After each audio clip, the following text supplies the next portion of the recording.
supporter, attention. Un retournement de situation surprenant sur le marché des transferts a laissé l'Olympique de Marseille les mains vides. Niccolò Fagioli, l'un des milieux de terrain les plus prometteurs d'Italie, était tout proche d'enfiler le maillot de l'EM, mais au dernier moment, il a pris une décision qui a surpris tout le monde. Et le pire ? Ce n'était ni une question d'argent ni un manque d'intérêt du club. Un facteur inattendu a tout bouleversé dans les dernières heures de la négociation.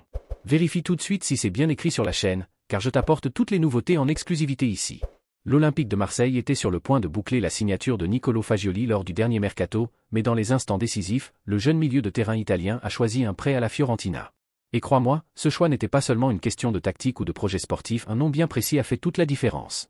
L'UM, sous la direction de Roberto De Zerbi, voyait en Fagioli le renfort idéal pour son milieu de terrain et a tout mis en œuvre pour conclure l'accord.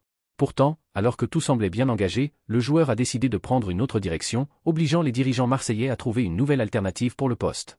À seulement 23 ans, Fagioli est considéré comme l'un des plus grands espoirs du football italien. Formé à la Juventus, il a déjà démontré tout son potentiel, malgré un temps de jeu limité cette saison. Pour l'Olympique de Marseille, son arrivée aurait pu être un véritable coup de maître, surtout pour un secteur qui manque de créativité et de qualité technique. Mais au final, un détail a pesé plus que toute autre offre, l'influence d'un ancien joueur de la Fiorentina. Lors de sa présentation officielle avec son nouveau club, Fagioli a révélé qu'il avait discuté avec Dusan Vlahovic, son coéquipier à la Juve et idole des supporters de la Viola. L'attaquant n'a pas mâché ses mots pour le convaincre que Florence était le meilleur choix pour son avenir. Marseille était une option, mais j'ai choisi la Fiorentina, a admis Fagioli en conférence de presse. Selon lui, Vlahovic lui a assuré que le club était un excellent endroit pour progresser en tant que joueur, et cela a suffi pour faire pencher la balance en faveur de la Serie A. Cette influence d'un ancien joueur emblématique montre à quel point, parfois, une simple conversation peut tout changer dans une négociation.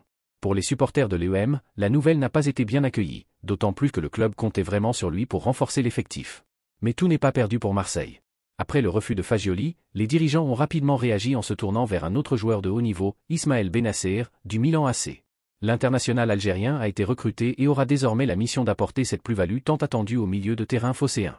Néanmoins, cette histoire rappelle une nouvelle fois que le football ne se limite pas aux offres financières ou aux projets sportifs. Parfois, un simple conseil d'un ami peut tout faire basculer et l'OM en a encore fait l'amère expérience.